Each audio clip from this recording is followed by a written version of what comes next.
think I'll say our prayer live on the air today. Bet.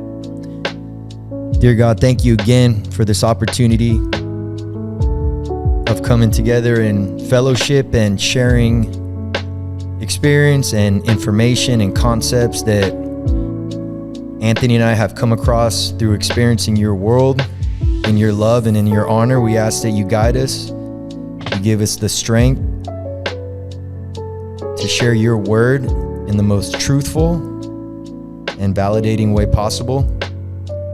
Lord, thank you so much for this life. Thank you so much for your love. And most importantly, guide us as we come together today and talk about the importance of character and the importance of all these things that you constantly try to remind us what to be like. In Jesus' name we pray, amen. Amen. Episode 66, y'all, welcome. Let's let this rip a little bit more. Just get in the right vibe. We're very intense today. We're very tenacious. We're very dynamic, but in a very tranquil way, man. I think we're both getting close to peace, man. And I hope we can share that experience with everyone as they listen. Let it rip, man.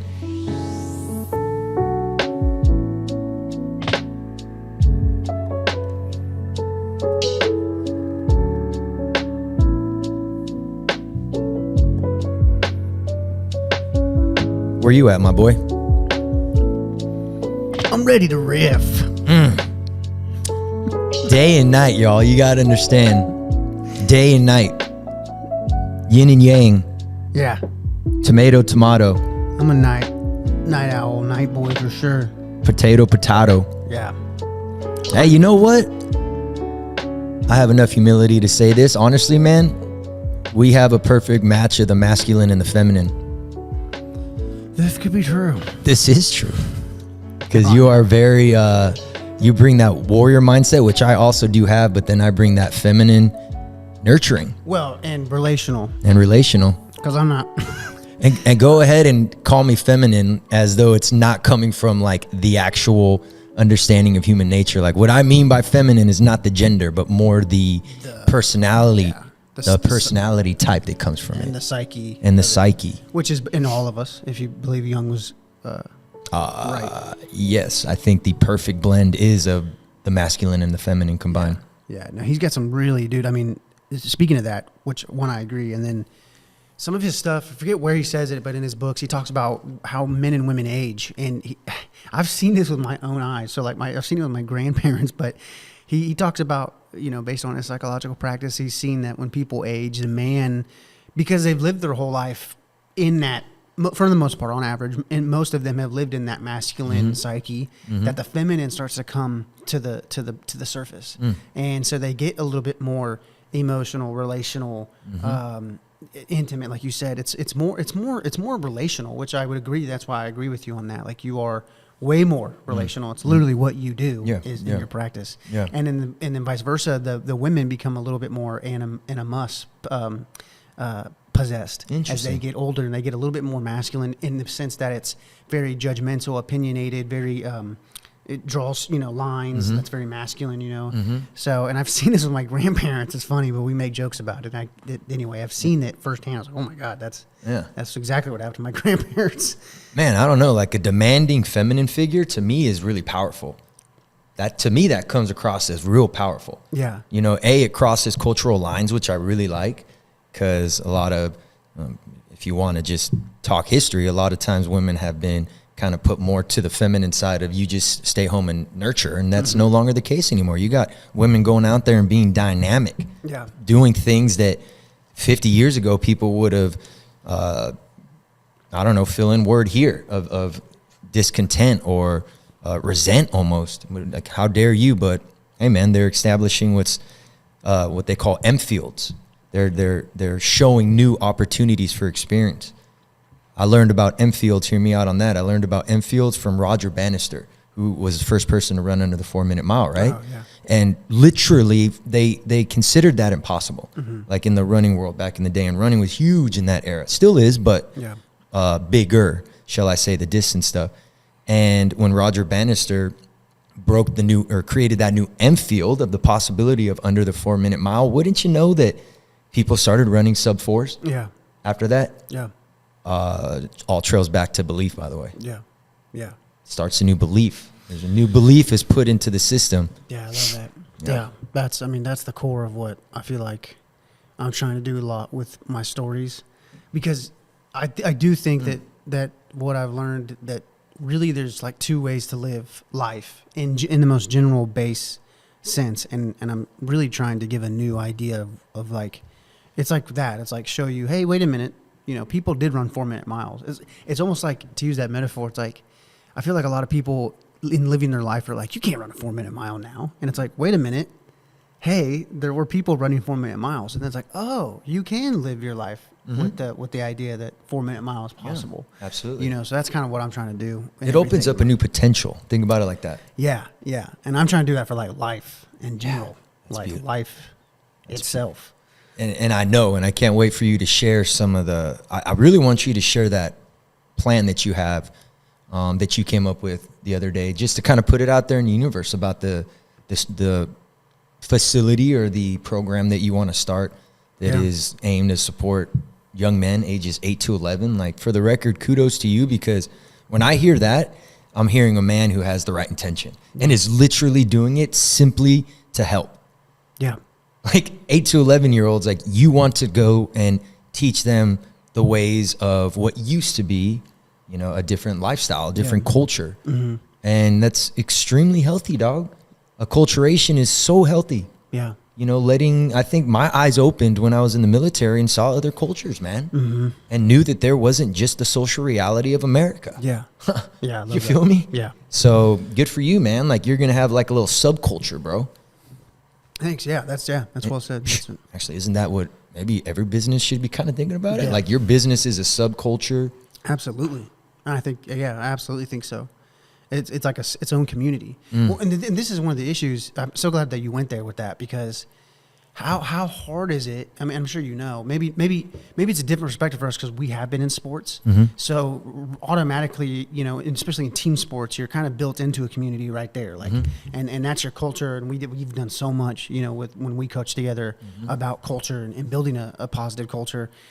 But really outside that, and then you grow up and you go into the real world. It's so hard in modernity to have a close, tight-knit community and culture like what we used to have in just even 50 years ago or 60 years ago. And again, I think it's because of the digital age and the ironic conundrum and paradox there, which I'm not knocking. Obviously, it's a great tool, but there's also shortcomings to everything. And so, to that point, it's like the workplace. That should be something that's very intentionally fed into as a community and culture, in a positive way, you would hope. And then like what I'm trying to do, I wanted to create a support group. Like, call it that what you want. Like, why I think about this all the time, and I'm not the most intentional with this. Like, your neighbors, you should know all your neighbors. And if you're going above and beyond, all of your neighbors, and you should, like, ideally would meet like once a month and talk about, like, or maybe once every 6 months, and talk about, have a cookout and hang out, but be a support group. Hey, what do you need? What are you going through? And then have an emergency action plan, like for our neighborhood. Like, if shit hit the fan, what would we do? Who's out? What do you have? What supplies do you have? Oh, this guy's got an underground bunker, man. Maybe we all meet there. I don't know. So, I mean, that's my vision for what culture could be in America. Sure. And unfortunately, you can only really get that. Like, if you go to a church, you get small groups. I mean, that's really the only... that, and then, like we said, team sports.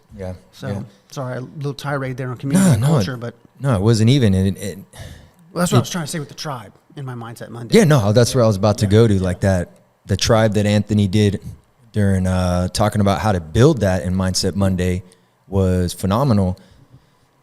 Kind of the reasoning, I've read about it a little bit, of what has caused some of this strife in the family system is what's happened a lot is, like, due to, like, the expansion and job availability and just ability to be remote and all these different things, like the nuclear family system is moving apart. So to where, like, it used to be you, parents, grandparents, cousins, uncles, aunts, all living in this general community. Like, growing up, man, I went to Tio Machito and Tia Maria's house on Christmas Eve, and there had to be 100 people there. in LA, right? That's like the same thing my dad says about that he's got these dreams. Sorry, but his Italian growing up for him. So it was literally like only a couple generations ago that we had this, where like the same thing. His Italian grandma. Everybody in the neighborhood would come through on that day on Christmas. Like her door was just open. It was constantly. And it was family. It was friends. It was neighbors. Sorry, so go on. Yeah, you're absolutely right. Yeah, and just kind of personally, like just understanding the importance of community and what I found, and it was ironic that you mentioned neighborly, because literally in my direct neighborhood, we've recently had a tragedy that we lost one of our members, man, one of the community members to leukemia. And actually, when you talk about like where you going if stuff pops off, like I'm going to Kevin's house, man, which is the husband of Chris, and he's just got an arsenal, man, and he's just he just knows. I wouldn't say he has that. He's very, very careful, and it's all secure. So if Kevin ever hears this, clearly he knows exactly what he's doing. But what I'm saying, he's really into that. So ironically, I'm saying, I'm going to Kevin's. Yeah. But we were friends. Yeah. Like we were family. Colleen was there with Chris during her, man, she fought so hard, so strong, so positive throughout. I remember hearing her talking to Colleen in some conversations, and was just amazed by her strength and positivity. And since Chris has passed, I've gotten so much closer to Kevin. It's cool. And I say all that isn't it kind of interesting? And maybe I shared this to see where this can potentially take you. But I ask you, and I almost even go back to like 9/11. When the country was united. Like, what is it of shared suffering that brings people together? First of all, I love that, and I've always admired that about you and your connection with your neighbors. You guys in that little cul-de-sac, it's cool. You got. It's snug. It's more snug now, man. That's cool. It is. Actually, I'm going to add one more, because when I was talking with Kevin about just how I'm processing through it, it was, how many times did I just drive by Chris and just honk and wave? It kind of like broke my heart. I was like, man, all I had to do was stop and lower my window and say, hey, what's up? Good to see you. Like, there was just that wave. But again, don't get downtrodden, y'all. Like, what's so great is we always have the choice to change. So even today, I was kind of quasi-rushing, lack of better words. I knew that I had some timelines I needed to hit. And Kevin was just pulling up, and today we will be celebrating Chris's life at her service this afternoon. And my thoughts said, first I stopped, lowered the window, and then he kind of started walking towards me. Typically I would have just let him walk to the window, do that thing and park, slapped off my seatbelt, got out. And showed that shared community of we're here together, man. And I really do have a life mission of doing everything I can with this life to help humanity think as such. The global community, man, the human community.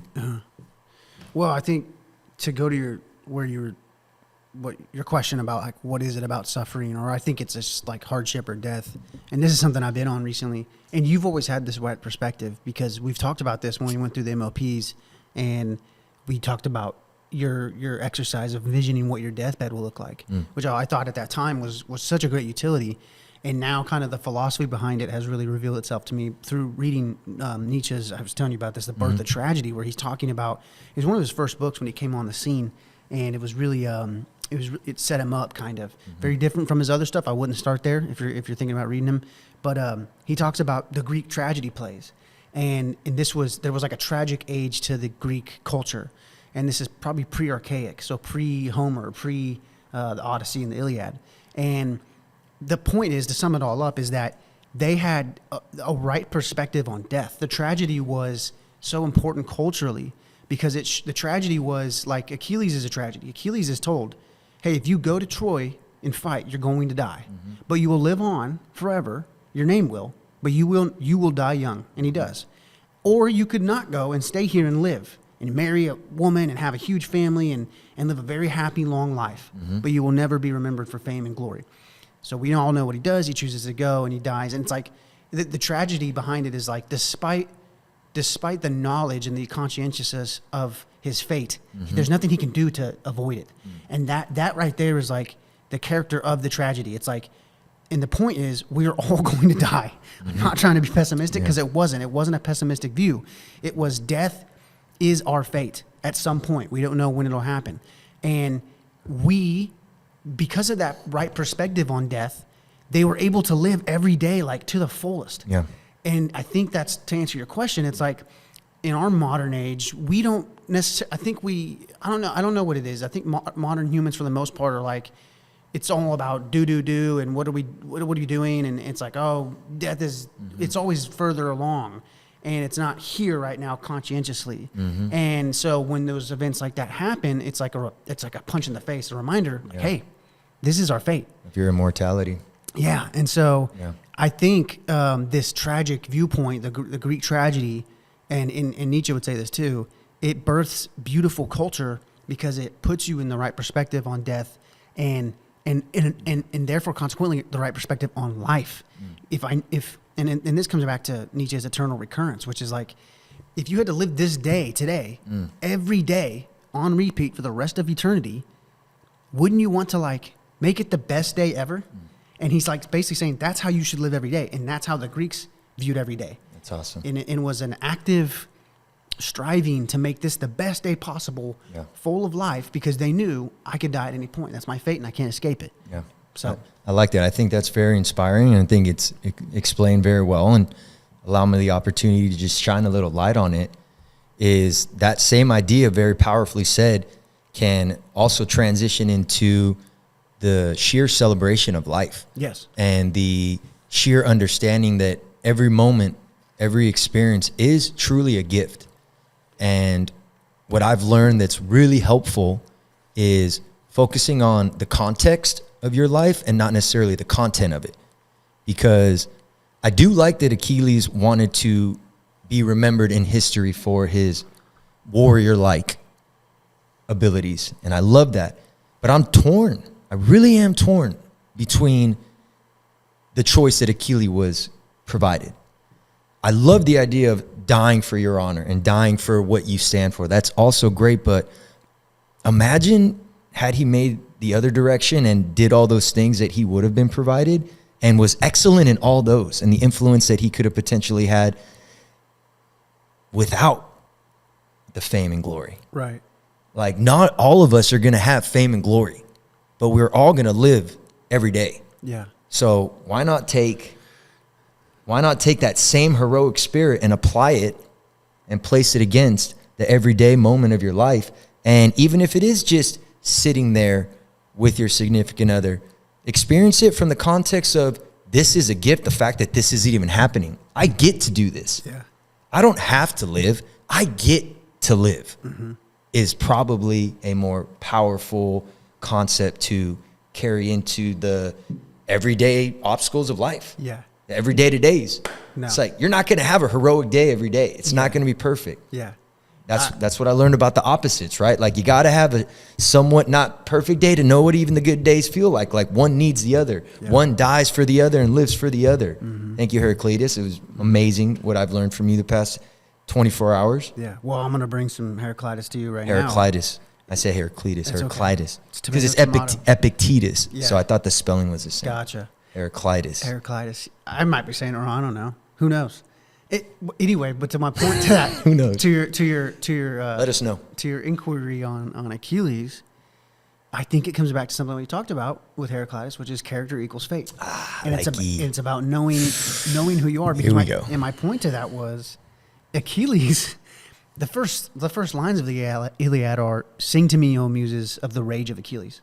And I think to me what that says is, it's his nature. And if you read the story, he is designed by the gods to be a killing machine. He is a warrior through and through. He's the best on the battlefield when he's on it. There is nothing else he's designed to do other than go and fight in war. And so I think this isn't expressed, but I'm inquiring into the text here. he kind of inherently knew it's not in my nature to choose that other life. Yeah.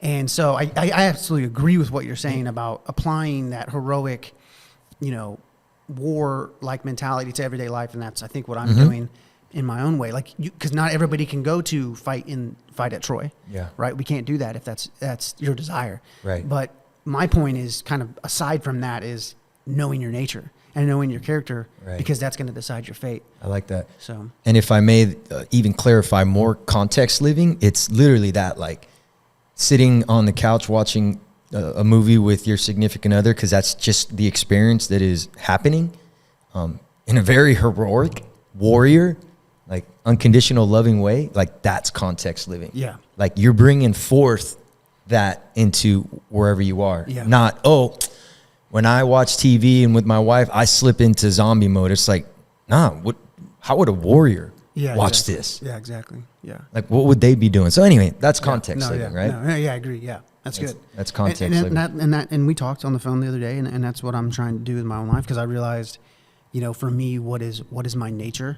What am I designed to do? And I went back to when I was the most natural, which was in youth. I was the closest to just being unapologetically me naturally.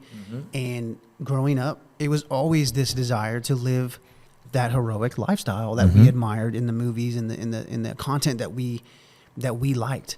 And so if it was, whether it was 300, we wanted to be a Spartan foot soldier, or Lord of the Rings, we wanted to be the heroic warrior in that. You could sum it all up archetypally that it was to live this like warrior lifestyle. And then what I was telling you, I realized, well, I can't do that. I can't put on bronze armor and an oxhide shield and live like a Greek hoplite right now. Yeah. But so that's content, right? And I can't live that content in today's day and age, despite my desire to be that. But what I can do, what I've really kind of been trying to do my whole life, I've just kind of realized it, and it became conscious to me, self-reflective, was I was trying to live that contextually. And that's what coaching was for me. That's what playing sports was for me. Sure. That's what being a strength coach was for me. I thought I literally, there's times when I would quite literally think I'm training the next round of Spartan soldiers for a combat, for a battle of life. So man, that's what I've been trying to do in my own life, is like take the context of the heroic ideal that I've been admiring my whole life and put it into everyday life now, this content. Yeah. I think in my personal life, how I could relate context living would be exact same, like you just shared your idea when it came to the Achilles story, like, and how I shared what it meant to me is that idea of life is a gift. Life is something that is so incredible when it's there. Yeah. So incredible. Just the sheer complexity of experience happening is just something that baffles me. It's really interesting to me. But that idea of life is a gift. Life deserves to be loved. Life deserves to be nurtured. When life nurtures life, life nurtures back. Like all these different contextual ideas that I have allow me to be the best counselor I can be, because I'm able to contextually hang out with someone. If the content in their life is really awful and terrible and unhealthy, like I have that empathy, I have that compassion, I have that kindness that comes from, and that unconditional positive regard that comes from knowing how to properly counsel. But ultimately the context is like, hey, we're going to hang out until I could help you catch a glimpse of the truth that life really is a blessing. Life is a divine gift that is being given to us and presented through us. And all it wants us to do, man, is look out there and do everything that we can to evolve the experience. Yeah. Now, that is done on an individual level. And I know we've said that a lot on The Ultimate Pill. But if you want to change the world, change yourself is probably one of the most profound things that I've ever learned. Yeah. Because self-observation and self-development is the golden road to fulfilling, happy lifestyles. It's so, again, one of those moments where it's like, it happens. Well, it happens on the UP, bro. Yeah, I know. But I hear you. It's funny because you don't, I know you don't.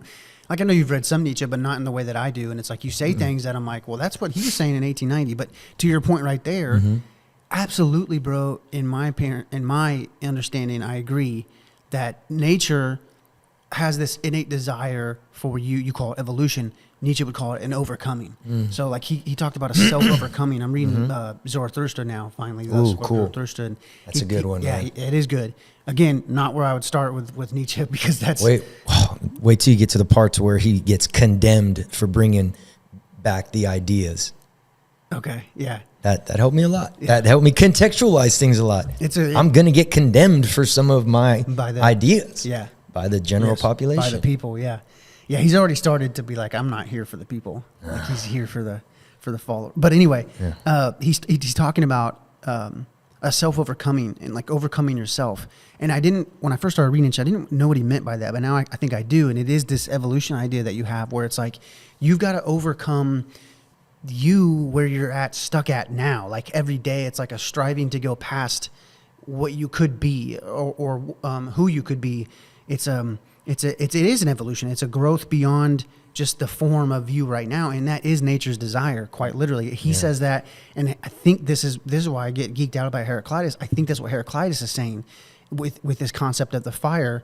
And we talked about it before on the show, but this thing that I'm working on, which is this flame of ion, there's this idea that there's this hungry fire. We can read some aphorisms of his or fragments of his later, but there's one where he says there's a hunger in all things, and he lists those things, but it's essentially nature. There's this hunger, this striving, and it's this all-consuming fire that burns, yes, but regrows in the ashes. I think that's where we get the idea of the phoenix growing out of the ashes. And in that same imagery and symbology, that's what this overcoming of yourself looks like. That's what I think the Heraclitian or the Nietzschean overcoming of yourself in evolution looks like. And so I try to think about like, how does that apply to our day-to-day lives, where we're like striving to be better than who you were yesterday, or striving to be better than who you were an hour ago. You know, if you mess up, it's like, now I have something to strive to be better for. I don't know, but I think if everybody was, and again, that is one way of living, and there's another way of living that's more downward going. And Nietzsche talks about that, the downward path,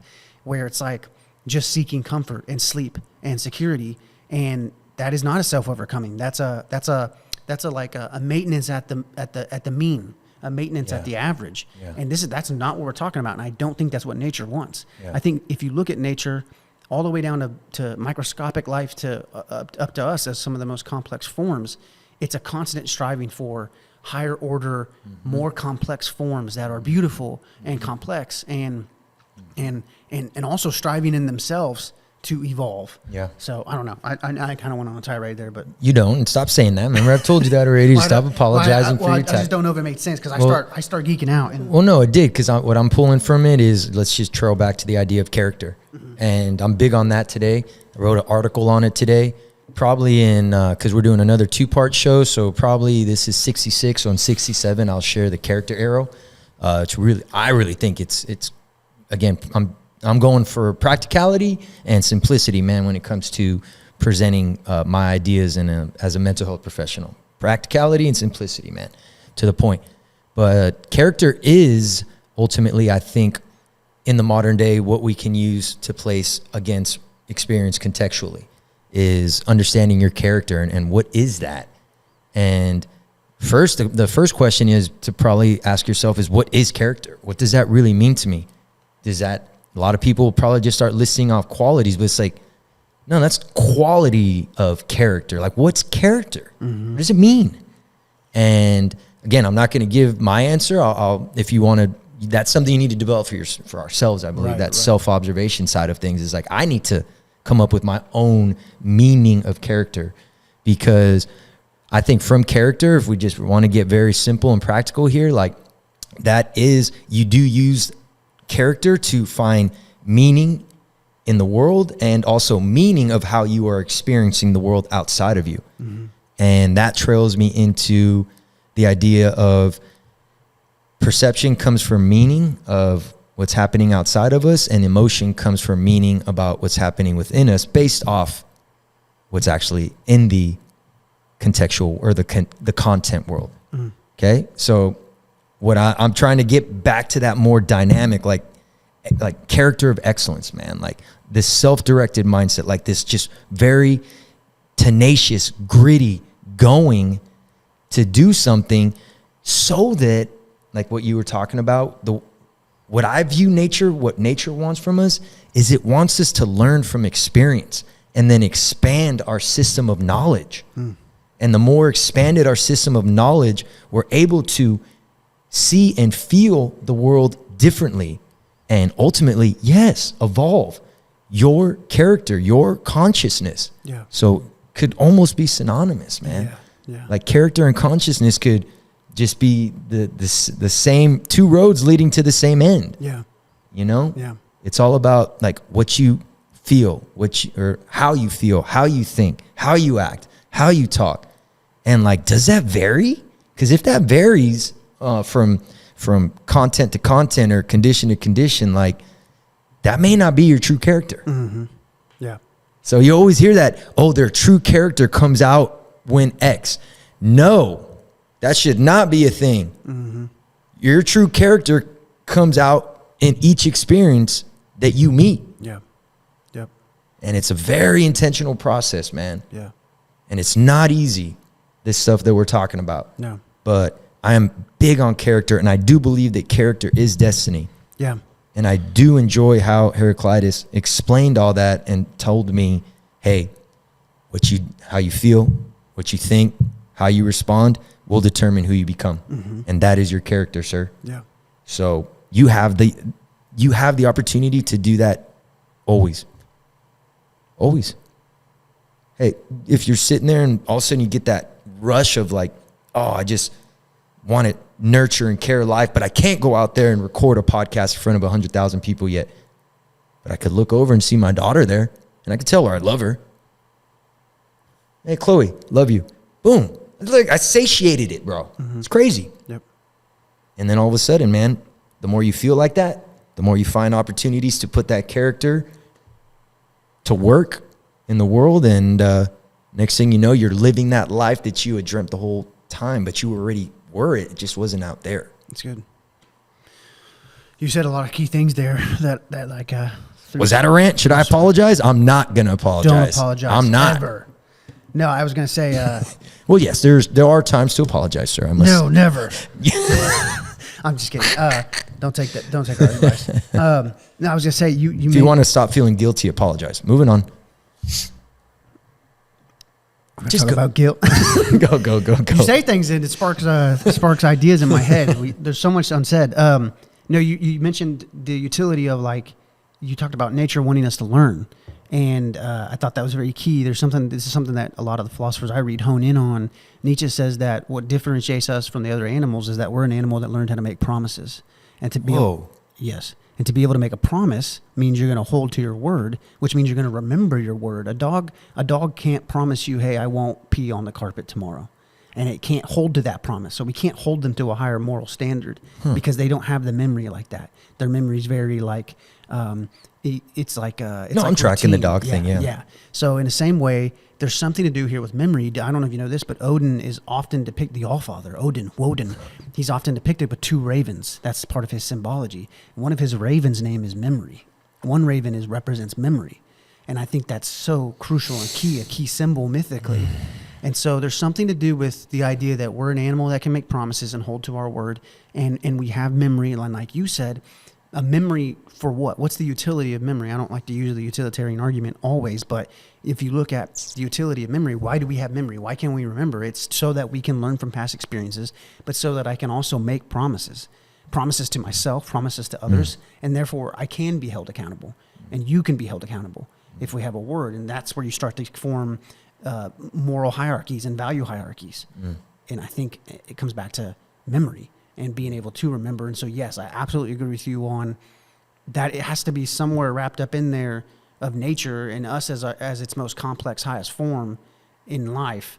It's like, here you go. Here's memory. It's like nature gave us memory. It's like, I want you to grow with that and use that to become better. And this gets back to my whole point where I'm at right now. It's like, again, there's two ways of life. There's a downward going one and a one that's striving upwards. That's life affirming. That's life ascending.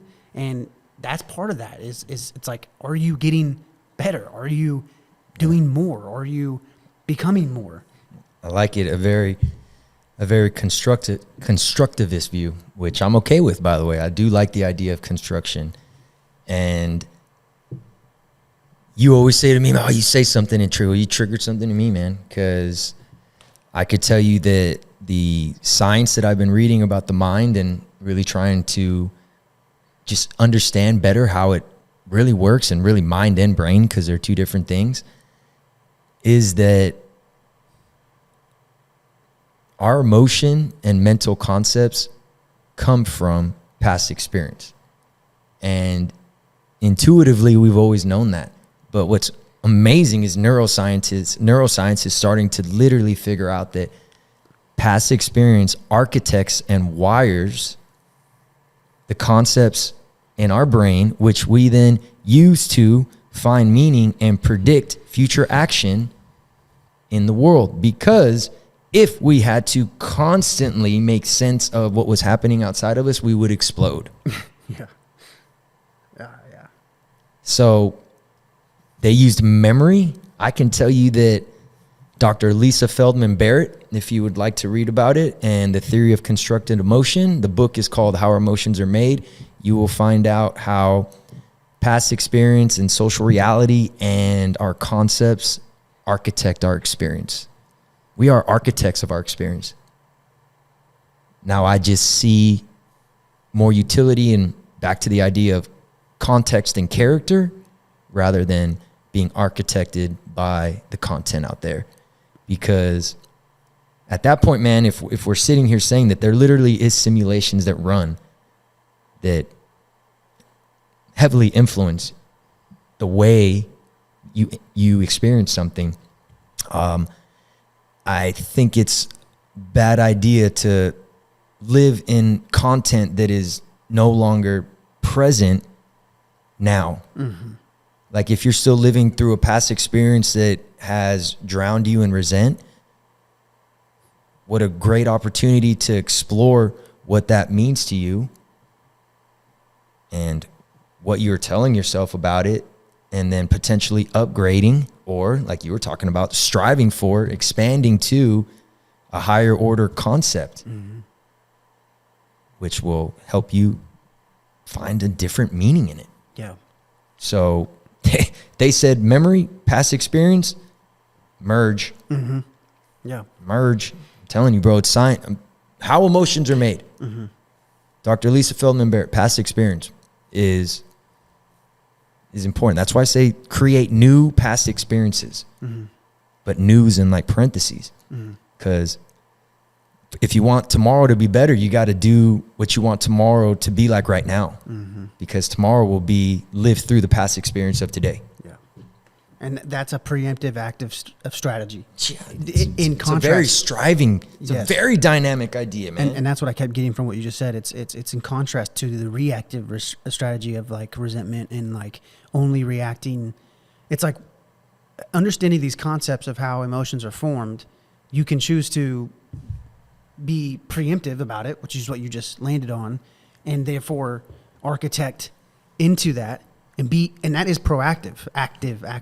I'm all about active. Yes. Or the other way, and I think that fits right in line with my life ascension, or the downward path is to just simply sit in it and be reactive every day. Yeah. Like what is this new stimulus I'm going to react to, and I'm not going to have any kind of control or conscientious involvement in how I react. Yeah. And you're giving another path. It's like, hey, no, you can actually have active say in this. Yeah, I mean, even think about it. Like, if you're living through the concept of a past experience in the current moment, the conditions are different. Mm-hmm. The conditions are different, and challenging some of those beliefs or programs or predictions. It's self-observation is fun, man.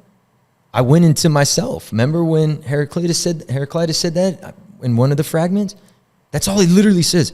I went into myself. Mm-hmm. Oh, yeah. Yeah. That's it. Yeah. He's giving you the path for like the philosopher. Yeah. Yeah. So the answers lie within. They certainly are.